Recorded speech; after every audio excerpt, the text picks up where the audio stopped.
நம்ம இந்த டைம்லயே கொஞ்சம் தயிர் 1 டீஸ்பூன் போட்டுக்கலாம்ப்பா.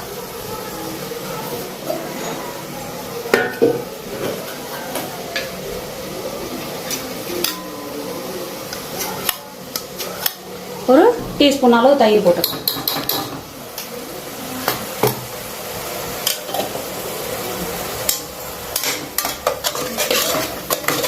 எல்லாமே கொஞ்சம் பச்சை வாசனை போற வரைக்கும் வதக்கிடலாம். ஒரு 5 நிமிஷம்.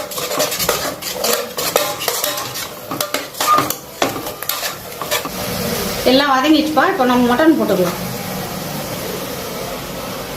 மட்டன் வந்து உப்பு போட்டு அப்படியே வேக வச்சிருக்கோம். 1/2 hour வெந்திருக்கு மட்டன். அதுக்கப்புறம் தான் நம்ம போடணும் பிரியாணியில்.